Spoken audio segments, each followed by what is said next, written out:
კითხვებს დღევანდელი დღის მნიშვნელობის და აუცილებლობის შესახებ.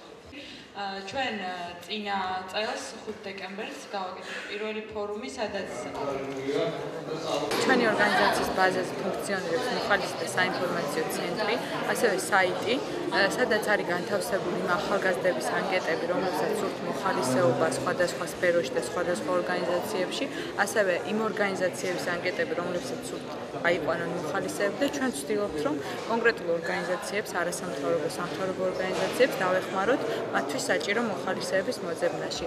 დღეს მეორედ ტარდება მოხალისეთა ფორუმი, სადაც მოწვეული არიან სამთავრობო და არასამთავრობო ორგანიზაციების წარმომადგენლები, კერძო სტრუქტურის წარმომადგენლები, მოხალისეები და გარდა ოფიციალური ნაწილისა, მათ შეუძლიათ ასევე შემდგომ ისაუბრონ დეტალურად შეათანხმონ მოხალისეობრივი საქმიანობა, როგორ შეიძლება განახორციელონ მოხალისეობა. ჩვენ პერიოდულად წინა წლის განმავლობაში გადავამზადეთ 200-მდე მოხალისე, ვასწავლეთ ზოგადად რა არის მოხალისეობა და რა შეუძლია გააკეთონ მათ სხვადასხვა ორგანიზაციებში, ასევე ორგანიზაციებსაც ჩაუტარეთ ტრენინგი თუ როგორ გამოიყენონ მათ მოხალისეობრივი რესურსი და სადღაც 50-55 მოხალისემდე არის გადანაწილებული სხვადასხვა ორგანიზაციებში, თუმცა ვაგრძელებთ ამ კუთხით მუშაობას, რომ ეს რიცხვი კიდევ უფრო მეტად გაიზარდონ და სარგებელი მიიღოს როგორც ორგანიზაციებმა, ასევე მოხალისეებმა.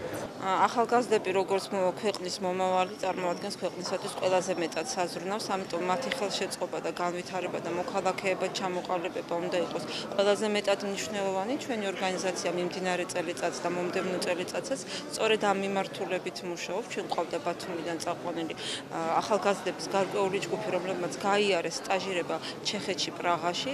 იქ შედგა მცირე პროექტი, იყო მათი მოფიქრებული იდეა, ჩატარებული იყო სწორედ მოხალისეთა ინსტიტუტის მხარდამჭერი ღონისძიებები ბათუმში.